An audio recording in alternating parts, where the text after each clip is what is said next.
السلام علیکم ورحمۃ اللہ وبرکاتہ۔ آج کا ٹاپک ہے کہ آخر یہود ایمان کیوں نہ لائے اتنا کچھ دیکھ کر بھی۔ ایک تو یہ کہ وہ تنزیہ کہتے تھے کہ ہمارے دل تو محفوظ ہیں کیونکہ اس پہ دین اسلام اثر ہی نہیں کرتا۔ اللہ تعالیٰ فرماتے ہیں یہ محفوظ نہیں ہیں، ان کے کفر کے سبب ان پر خدا کی مار ہے۔ اللہ نے ان کے دلوں پہ غفلت کے پردے چڑھا دیے۔ یہ تھوڑا ایمان ان کا کسی کام کا نہیں ہے۔ ان کے ایمان نہ لانے کی وجہ ایک بہت بڑی حسد تھی۔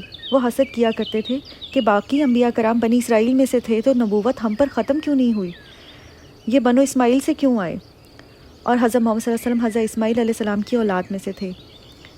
تو اس وجہ سے ان کو بہت زیادہ حسد تھی۔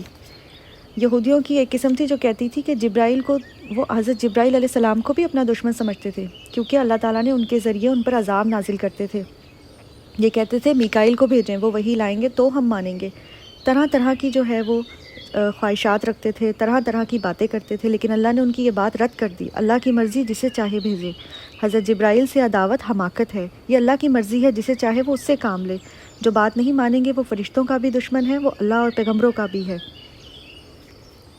یہودیوں سے تورات میں عہد لیا گیا تھا کہ وہ حضور صلی اللہ علیہ وآلہ وسلم پر ایمان لائیں گے، لیکن انہوں نے عہد شکنی کی اور آیتوں کو بدل کر رکھ دیا۔ حضرت جبرائیل علیہ السلام کو روح القدس بھی کہا جاتا ہے کیونکہ حضرت جبرائیل علیہ السلام نے حضرت عیسیٰ علیہ السلام کی کئی طریقوں سے مدد کی، جس میں ایک یہ بھی تھا کہ حضرت جبرائیل علیہ السلام کے ذریعے ہی حضرت عیسیٰ علیہ السلام کو آسمان پر ایسے ہی اٹھایا گیا، اس لیے انہیں روح القدس بھی کہا جاتا ہے۔ یہودی یہ بھی کہتے تھے کہ ابراہیم ہمارے میں سے ہیں، اور نصرانی کہتے تھے کہ ابراہیم ہمارے میں سے ہیں۔ یہ دونوں قومیں اس بات پر جھگڑا کیا کرتی تھیں۔ یہ ابراہیم کی تو تعظیم کرتے تھے، جبکہ اللہ تعالیٰ فرما رہے ہیں کہ تورات اور انجیل بہت بعد میں آنے والی کتابیں ہیں، اور حضرت ابراہیم علیہ السلام ان سے بہت پہلے تشریف لائے ہیں۔ حضرت ابراہیم علیہ السلام اللہ کی ہر آزمائش پر پورے اترے، وہ کر ڈالا جو اللہ نے کہا۔ اہل کتاب کی سازشیں مسلمانوں کے خلاف ہمیشہ رہیں۔ وہ کہتے تھے صبح والے دن کے حصے پر ایمان لائیں گے اور رات کو انکار کر دیں گے کہ پتہ نہیں یہ کلام کیسا ہے، نعوذ باللہ۔ اس طرح لوگوں میں شبہ پڑ جائے گا اور لوگ جو ہے وہ اس طرح سے ایمان نہیں لائیں گے۔ پہلے ہم ایمان لائیں گے پھر چھوڑ دیں گے، لیکن اللہ تعالیٰ نے یہ سازش بے نقاب کر دی۔ حکمت صرف اللہ کے پاس ہے، یہ اللہ کا فضل ہے، جو چاہے عطا کرے۔ اس کا فضل اور اس کی رحمت اس کے مخصوص بندوں کے لیے ہے۔ جب بھی کسی کی طرف اللہ کی فضل اور رحمت دیکھیں تو خوش ہوئیں اور دعا کریں، اپنے لیے بھی حسد نہ کریں۔ اللہ تعالیٰ نے بنی نوح انسان سے 3 طرح کے عہد لیے تھے۔ تمام بنی نوح انسانوں کی روحوں سے ایک عہد لیا تھا، اسے عہد الاسد بھی کہا جاتا ہے۔ انسانوں سے پہلا عہد اپنے رب سے کیا اور اللہ تعالیٰ نے پوچھا تھا کیا میں تمہارا رب ہوں، تو ہم نے کہا تھا کیوں نہیں، آپ ہمارے رب ہیں۔ بعض بزرگان دین کو اپنا وہ وعدہ یاد آ جاتا ہے دنیا میں آنے کے بعد، ان کو وہ سارا سین، وہ ساری بات یاد آ جاتی ہے، لیکن ظاہر ہے ان کا مقام تو کچھ اور ہی ہوگا۔